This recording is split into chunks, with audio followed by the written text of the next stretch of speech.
I'm making this video because this is my first time even talking about this on film. Back in October, I felt, which was around the Feast of the Tabernacles, and I felt like the Lord was calling me to do something very specific.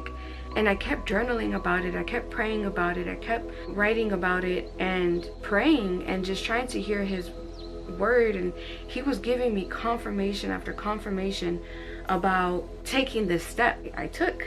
And so then I wrote about me deciding to do this move, and basically it was just me leaving my corporate job and going into ministry.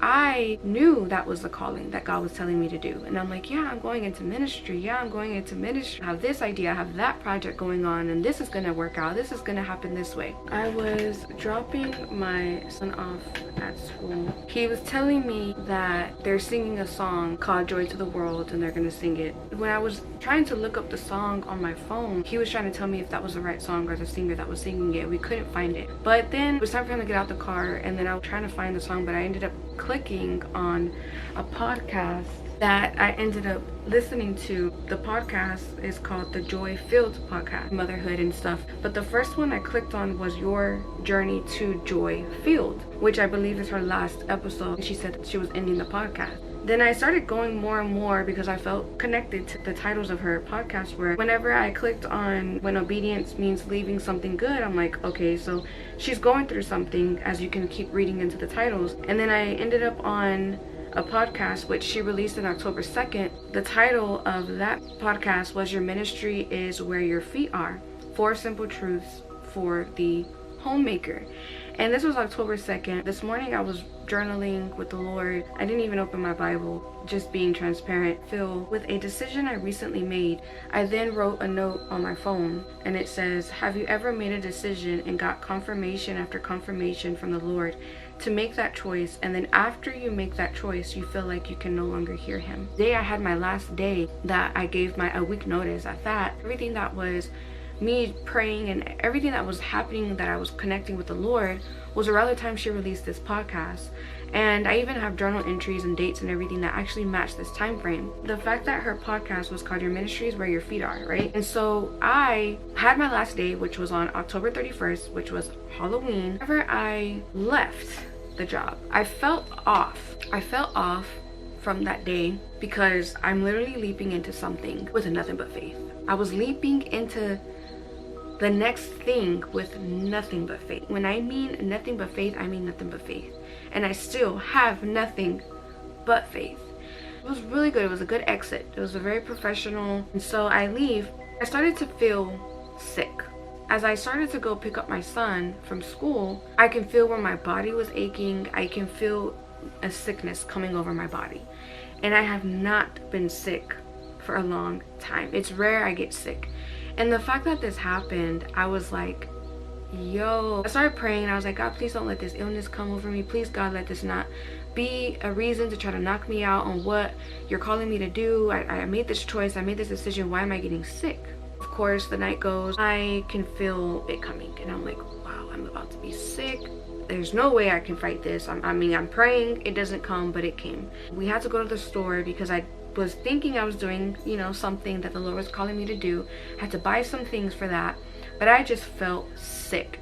And as I got home, I went to sleep, put everything up, and I just felt like I was not going to be able to accomplish what I wanted to do the next day, that I felt the Lord was calling me to do.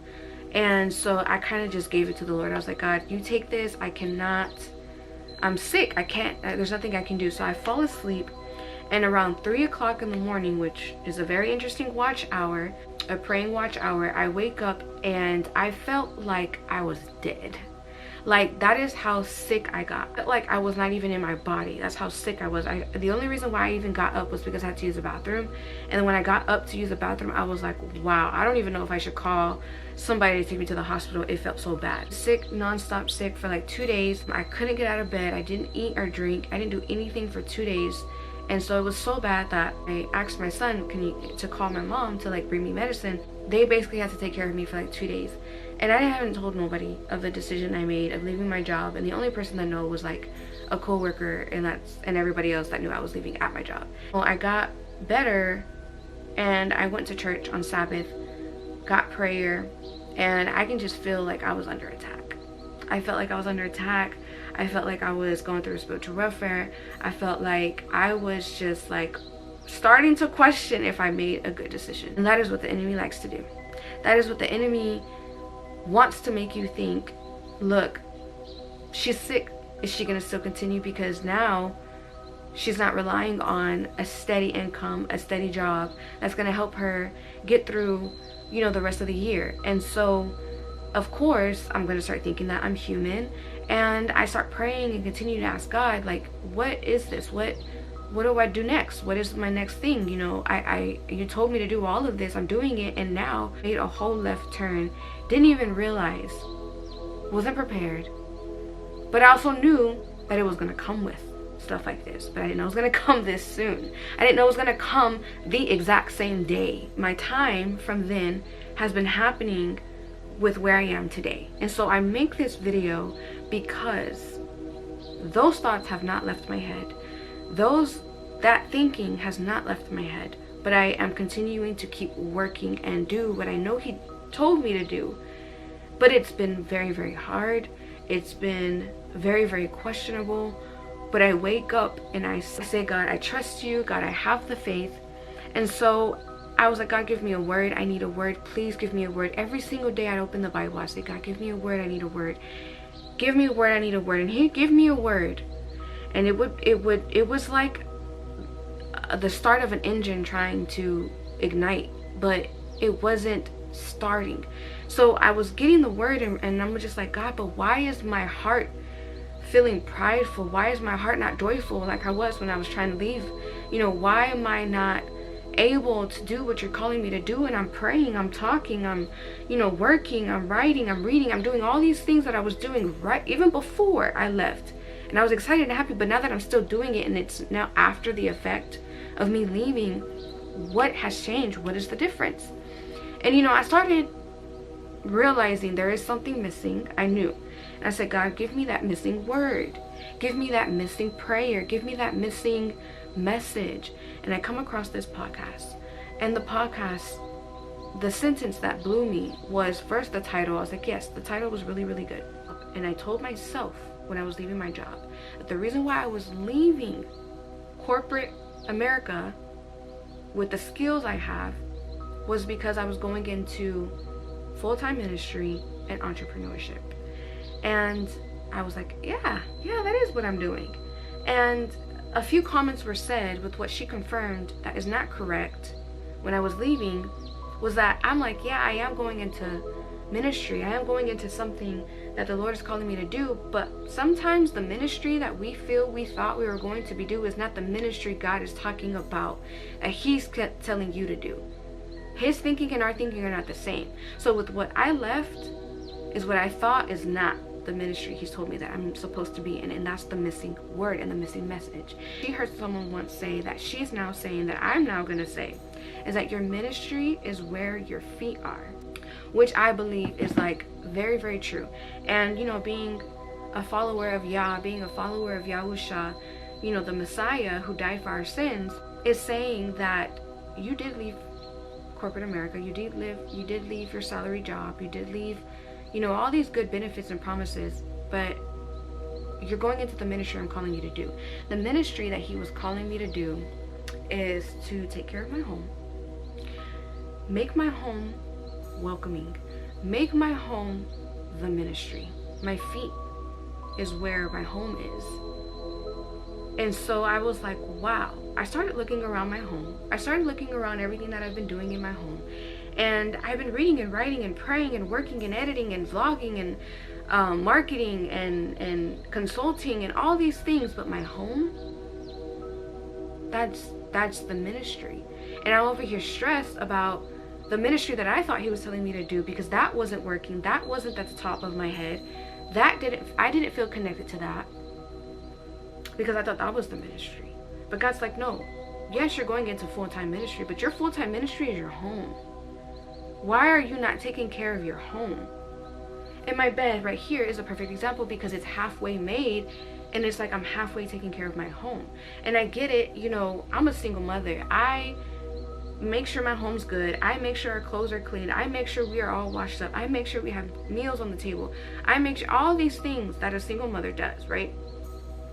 And because we have all these other tasks, all these other things to do, sometimes we forget about our home, and not realizing that everything is a ministry.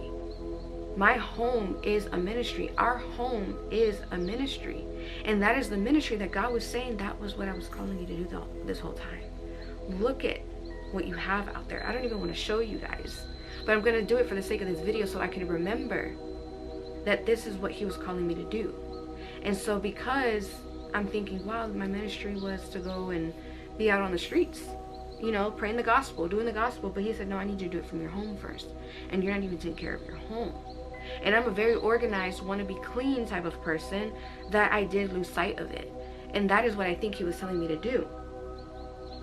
And so, because I want to talk to you guys about that, this is my home, where I have been doing everything. I'm trying to sell things, right?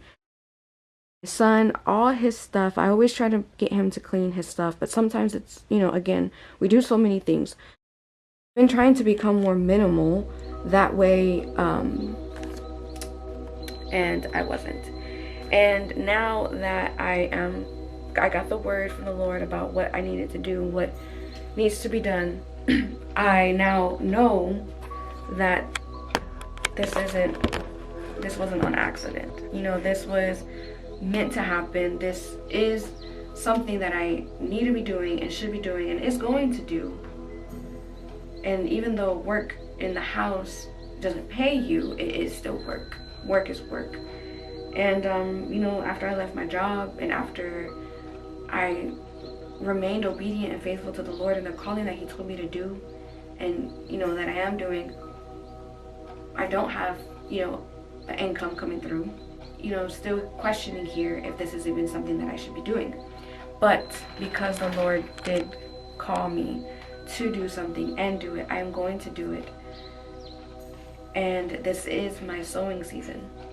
I thought I was sowing when I was working at my job and doing this on the side, but I couldn't fully sow, so now I'm sowing. And I hope to soon see my harvest with the new things that he's going to call me to do once I clean this space up.